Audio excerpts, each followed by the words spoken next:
ورنہ رات کو سزا کا سامنا کرنے کے لیے تیار رہنا۔ وہاں سے باہر نکل گئے۔ میں اپنی اصل اسناد اور ایک کتاب لے کر بس اڈے کی جانب بھاگی۔ اپنے شوہر کو میسج کیا کہ میرا جواب نہیں ہے، میں اپنے گھر جا رہی ہوں، اور فون بند کر دیا۔ تھوڑی دیر بعد میں اپنے عزیزوں کے درمیان اپنے گھر میں تھی۔ میں نے شادی کے 2 ماہ بعد ہی اپنے شوہر کا گھر چھوڑ دیا تھا۔ میرا شوہر ساحل، جس سے میں شادی سے 3 سال پہلے گریجویشن میں ملی تھی، وہ بہت ہنس مکھ تھا۔ مجھے اس کا قریب رہنا پسند آتا تھا، اور پھر پیار ہو گیا۔ ہم گھومنے جاتے، فون پر گھنٹوں باتیں کرتے۔ زندگی ذرا زیادہ ہی مہربان نظر آ رہی تھی، لیکن یہ گلابی رومانس طویل عرصے تک نہیں رہا۔ رفتہ رفتہ میں نے محسوس کیا کہ یہ مساوات پر مبنی تعلق نہیں ہے جس کی مجھے خواہش تھی۔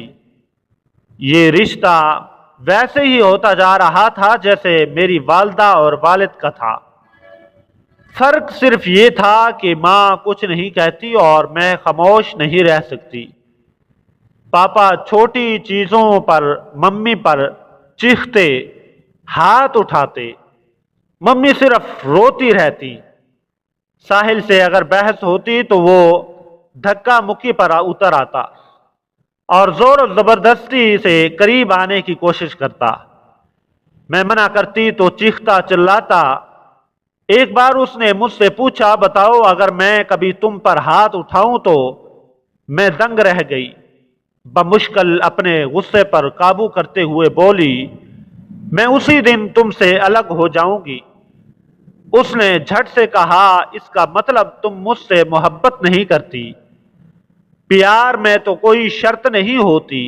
اس کے بعد تقریباً 1 ماہ تک جاری بات چیت بند رہی۔ آہستہ آہستہ لڑائیاں بڑھنے لگیں۔ کئی بار میں نے رشتہ ختم کرنے کی کوشش کی، لیکن ہر بار وہ معافی مانگ لیتا تھا۔ میں سدا کے لیے ساحل سے دور ہونا چاہتی تھی، لیکن نہ جانے کیوں ایسا نہیں کر پا رہی تھی۔ مجھ پر شادی کے لیے دباؤ ڈالے جانے لگا۔ اب میں ٹیچر بن چکی تھی۔ میں کلاس میں ہوتی اور میرے والدین کے فون آ جاتے۔ ہر بار فون پر ایک ہی بات ہوتی، شادی کے بارے میں کیا فیصلہ کیا ہے؟ ساحل سے کر لو، اس سے نہیں کرنی تو ہماری پسند کے لڑکے سے کر لو، اپنی 2 چھوٹی بہنوں کے بارے میں بھی سوچو، وغیرہ وغیرہ۔ گھر میں کوئی بھی گڑبڑ ہوتی اسے میری شادی سے جوڑ دیا جاتا۔ ماں کی طبیعت اس لیے خراب ہوئی کیونکہ میں شادی نہیں کر رہی تھی۔ پاپا کے کاروبار میں نقصان ہو رہا کیونکہ میں شادی نہیں کر رہی تھی۔ میں اتنی پریشان ہو گئی کہ میں نے شادی کے لیے حامی بھر لی۔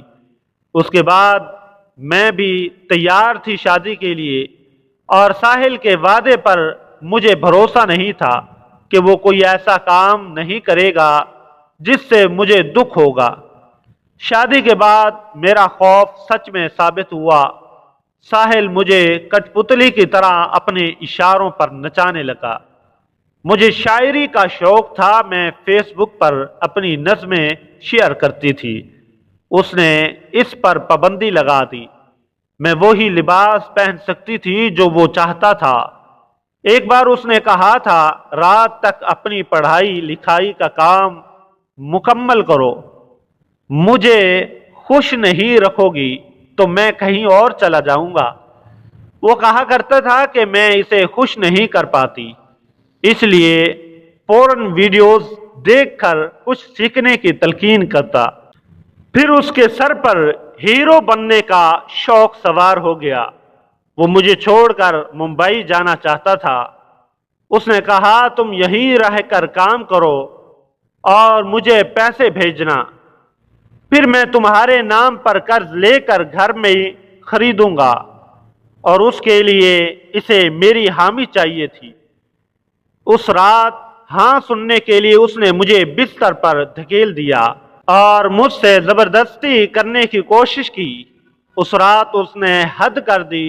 اگلی صبح میں نے اپنے شوہر کو چھوڑ دیا۔ میں پڑھی لکھی لڑکی تھی، خود کما سکتی تھی، پھر بھی جب میں ساحل کا گھر چھوڑ کر نکلی تو میرا کلیجہ منہ کو آ رہا تھا۔ معاشرے کے ساتھ اپنے لوگوں کا بھی ڈر تھا، لیکن میرے سینے میں جمع درد اس خوف سے زیادہ تھا۔ میں اپنے والدین اور 2 بہنوں سے گھری گھر پہنچی۔ میرے بال بکھرے ہوئے تھے اور رات بھر رونے سے میری آنکھیں سوجی ہوئی تھی۔ شادی کے 2 مہینے بعد جب لڑکیاں پہلی بار اپنے گھر آتی ہیں تو ان کے چہرے کا نکھار ہی مختلف ہوتا ہے، لیکن میرا چہرہ مرجھایا ہوا تھا۔ پڑوسیوں کی تیز آنکھوں کو سچ جاننے میں دیر نہیں لگی۔ میرے گھر میں لوگوں کی لائنیں لگ گئی۔ سب کہہ رہے تھے کہ ہمارے ساتھ بہت برا ہوا۔ کچھ لوگ دلاسا دے رہے تھے کہ ساحل خود مجھے واپس لینے آئے گا۔ بعض نے کہا کہ ایسی جھوٹی باتوں پر اتنا بڑا فیصلہ نہیں کرنا چاہیے، چھوٹی چھوٹی باتیں ہیں، جتنے منہ اتنی باتیں۔ لیکن یہ چیزیں میرے فیصلے کو تبدیل نہیں کر سکتی تھی۔ ساحل کا گھر چھوڑے 7 مہینے ہو چکے ہیں اور اب میں اپنے راستے خود طے کر رہی ہوں۔ مجھے فیلوشپ ملی ہے، میں نوکری کے ساتھ پڑھائی کر رہی ہوں۔ ان سب کے ساتھ پولیس تھانے اور عدالت کے چکر لگتے رہتے ہیں، کیونکہ ابھی قانونی طور پر طلاق نہیں ہوئی۔ میں سوتے ہوئے اب بھی چونک کر اٹھ جاتی ہوں۔ اب بھی برے خواب آتے ہیں۔ جو کچھ ہوا اسے بھول نہیں پائی، لیکن اب بھی آگے بڑھنے کی کوشش کر رہی ہوں۔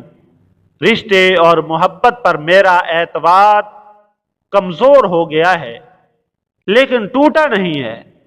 میں نے سوچا کہ میں خود کو کم از کم 3 سال کا وقت دوں گی۔ اس دوران میں اپنا سارا پیار خود پر لٹاؤں گی اور خود کو مضبوط بناؤں گی۔ مجھے فخر ہے کہ میں چپ نہیں رہی، گھٹتی نہیں رہی، بلکہ برا وقت میں اس رشتے کو ہی توڑ دیا۔ لہذا مجھے یقین ہے کہ میرا آنے والا کل میرے ماضی اور حال سے بہتر ہوگا۔ جی تو معزز دوستو، اس طرح کے اصلاحی ویڈیوز دیکھنے کے لیے ہمارے اس چینل کو سبسکرائب کریں۔